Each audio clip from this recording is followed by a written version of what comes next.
Hello, KFC SuperCoaches, and welcome to another edition of Buy, Hold, and Sell. This is the Phantom speaking. I'm back this week in a big couple of weeks in KFC SuperCoach ahead of the all-important buy rounds.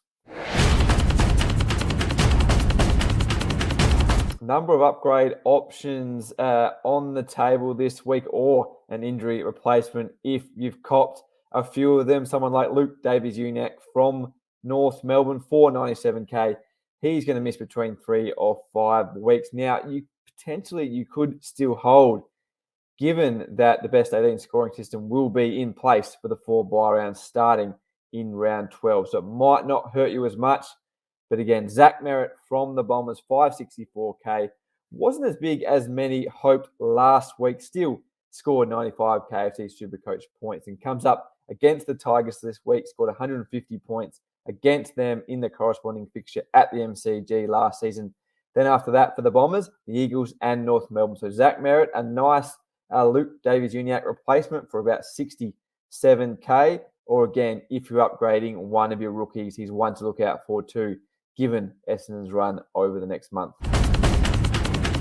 The hold this week, it's not quite a holder player, it's more hold fire.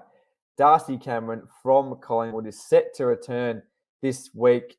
He is available, Collingwood have said, $494K.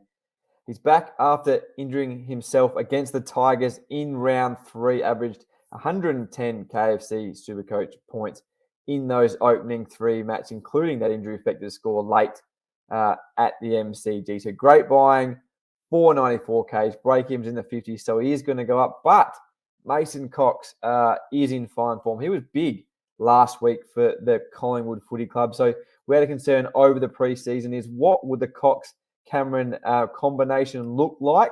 It worked in Cameron's favour earlier in the season, but I would like to have one more look at what Collingwood do, what Craig McRae does with Darcy Cameron returning and Mason Cox in form.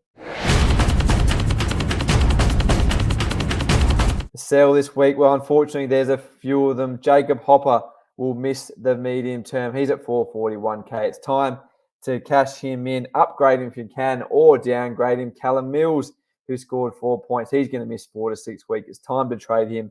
At the top of the show, I mentioned Davies-Uniacke, the potential to hold him, given there's a 3 in front of that outlook and what's coming with the buys. But Hopper and Mills have to go.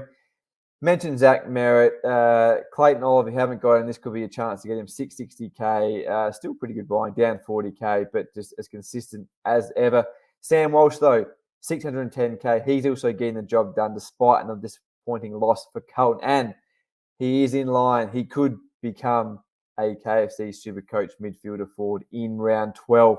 Not locked in, but it's looking pretty good for the Carlton midfielder. So again, he's a good buy regardless of that. So looking for an upgrade, you've got the cash to turn Hopper into Walsh. Could be a go right now.